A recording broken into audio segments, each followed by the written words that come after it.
Masih bersama kami di Sapa Indonesia Pagi dan kita akan lanjutkan dialog pada pagi hari ini bersama sejumlah narasumber yang hadir dalam Zoom.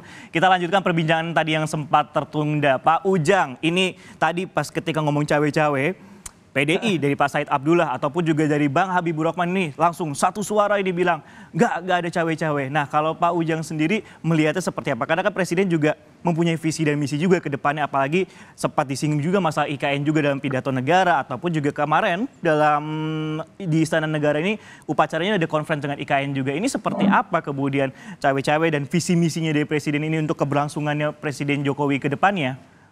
Ya, saya boleh katakan Presiden boleh kok mendukung. Siapa yang melarang? Konstitusi tidak melarang, undang-undang juga tidak, regulasi yang ada juga tidak.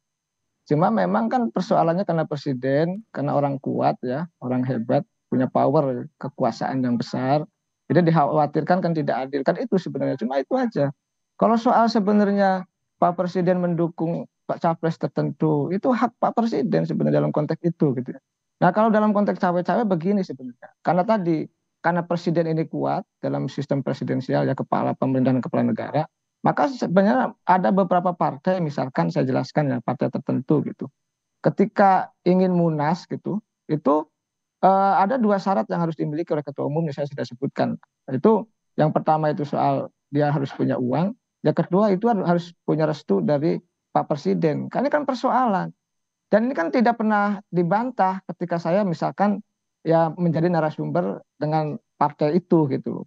Artinya tadi Pak Jokowinya memang mungkin tidak mau cawe-cawe mungkin ya. Tapi ada partai yang memang melibatkan karena presiden kuat gitu ya, memegang semua kendali ya, infrastruktur dan infrastruktur politik katakan seperti itu. Maka partai ketika ingin menjadi ketua umum, ini partai tertentu saya tidak sebutkan, bukan partainya Bang Habib dan Bang Said, bukan. Tapi ya tadi harus punya uang dan harus dapat restu dari Pak Jokowi. Nah di sini kan sebenarnya ada istilah membuka ruang juga bagi Pak Presiden untuk bisa tadi memegang kendali dari partai ini. Nah dalam konteks itu tentu saya tidak bisa generalisasi ya terhadap partai yang lain begitu. Tetapi ya tadi kalau Pak Jokowi soal membantah cawe-cawenya, lalu soal Pak Lurahnya, ya itu hak Pak Jokowi juga sebagai presiden dan kita harus hormati itu gitu. Tetapi memang harus ketika ada informasi yang tidak benar tadi kita perlu sepakat untuk klarifikasi ya, karena penting tadi dalam post-truth ini dunia yang begitu begini. Jadi kebenaran itu agak relatif dalam konteks post-truth hari ini. Jadi kalau informasi yang salah itu ketika dibiarkan dan terus diulang itu menjadi sebuah kebenaran dan itu berbahaya dalam konteks kita berpolitik. Oleh karena itu ya apapun itu ya Presiden perlu meluruskan, silahkan. Dan dalam konteks itu kita perlu cerdas rakyat Indonesia. Apakah memang Pak Jokowi gitu ya memberikan arahan atau tidak?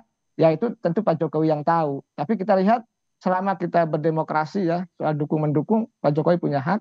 Soal cawe-cawe juga sebenarnya punya hak. Apakah memang tadi garis lurus persoalan Pak Jokowi ingin dukung mendukung itu, tentu Pak Jokowi sendiri yang paham akan itu. Baik, Tapi Pak kita Ujang. ya silakan. Ini kan garis lurus ini juga cukup menarik di antara garis lurus antara Presiden Jokowi dengan partai kemudian internal partai PDI. Nah kita mau ke Pak Said Abdullah sendiri. Nah masih tegak luruskah untuk Presiden Jokowi dengan ucapannya disebut dengan Pak Lurah ini, karena kan mengklaim bahwa dirinya tidak ikut untuk menentukan, dia bukan ketua umum partai, dia juga bukan yang bisa menentukan siapa capres dan cawapres. Masih tegak luruskah kemudian untuk Presiden Jokowi ini mengusung Ganjar Pranowo sendiri kalau di internal partainya, Pak Said? Bagi kami kan sederhana. Ganjar Pranowo kan sudah final.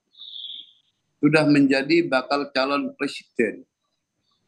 Pada saat yang sama bahwa Ganjar Pranowo, capres kami itu kan sudah belusukan kemana-mana, minta izin rakyat, karena kuasa itu adalah kuasa rakyat. Dia minta izin ke rakyat untuk melayani rakyat. Nah, kalau kemudian ditanya kepada saya, apakah masih konsistensinya juga soal baca pres dan kemudian dengan istana dalam hal ini konteksnya Bapak Presiden. Sebagai Presiden Republik Indonesia, Bapak Presiden kita mari kita tempatkan bahwa beliau itu harus melaksanakan kehendak konstitusi. Itu tidak ada tawar-menawar bagi kami. Kami tidak ingin legasi yang sudah baik dibangun oleh Bapak Presiden tercelah, rusak, karena kemudian dianggap ada triki, ada permainan. Sehingga ditegaskan dalam rapat paripurna sidang paripurna tahunan yang sungguh luar biasa dalam pembuka langsung Bapak Presiden gaspol itu menunjukkan saya Presiden Republik Indonesia, saya akan melaksanakan konstitusi setegak-tegaknya, seluruh-seluruhnya. Dan itu memang tugas Presiden Republik Indonesia. Dan itulah yang dikehendaki oleh PDI Perjuangan. Firm bahwa fakta juga sebagaimana Kang Ujang menyampaikan public trust kepada Bapak Presiden begitu tinggi sehingga magnetnya luar biasa. Ya dalam politik biasa-biasa saja bahwa mendekat ke Bapak Presiden, bawa nama Bapak Presiden, walaupun tentu itu akan menimbulkan risiko. Karena apa? Kalau betul dari Bapak Presiden, kalau tidak betul dari Bapak Presiden kan menimbulkan soal. Tapi juga tidak bisa dinafikan sebagaimana Kang Ujang sampaikan. Barangkali aja. Tapi kami clear apapun yang kami sampaikan bahwa kami akan tegak lurus karena keputusan Kongres kami Bapak Presiden Jokowi akan kami antar sampai 2024. Tidak ada kata lain. Dan kami bangga dengan Bapak Jokowi. Karena apa? Itu kader PDI Perjuangan. Bahwa sebagai presiden tidak memihak, tidak cawe-cawe, tidak ikut campur dalam konteks politik praktis. Ya, untuk konsentrasi maksudnya ya. Kalau politik praktis sebagai presiden pastilah hari-hari. Tapi dalam kontestasi politik, saya yakin dan saya yakinlah Pak Habib akan sepakat dengan saya itu. Nggak akan, Bapak Presiden akan di tengah. Tidak bisa ditarik-tarik presiden kita ke barat atau ke timur. Bahwa presiden nanti akan menggunakan haknya, kita hormati hak Bapak Presiden Republik Indonesia kita. Nah, itu saja, clear bagi saya. Pak Said clear bahwa tadi bilang presiden tetap ada di tengah dan minta untuk Bang Habibur Rahman sendiri melihatnya akan tetap di tengah atau seperti apa, kan dengan ada sebutan lurah seperti ini kita akan balik lagi ke ini, jangan sampai dengan ada sebutan lurah mungkin next kemudian ada sebutan Pak RT atau Pak RW ini jadi memecah. Kalau Bang Habib sendiri melihatnya ini akankah presiden akan di tengah atau seperti apa nantinya? Ya, saya pikir Pak Presiden itu kan sudah membuktikan track record-nya sebagai seorang yang taat konstitusi, ya. Salah satu bagian dari konstitusi itu adalah presiden, wakil presiden, bahkan ASN sekalipun harus menunjukkan netralitas, ya, dalam pelaksanaan pemilihan umum. Ya, itu yang pasti sudah terjadi dan pasti akan kita lihat pasti akan terus terjadi karena kita tahu nih Pak Jokowi ini memang stylenya seperti itu, ya.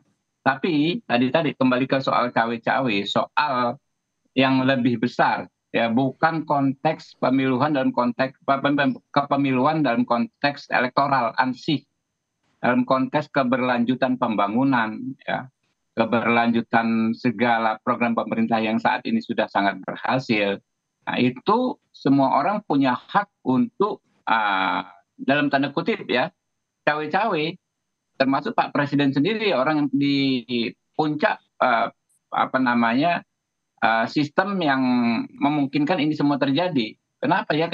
Sayang sekali kalau segala macam kerja keras bangsa ini 10 tahun ya mesti dimulai dari nol lagi karena memang tidak adanya kesepahaman ya bahwa siapapun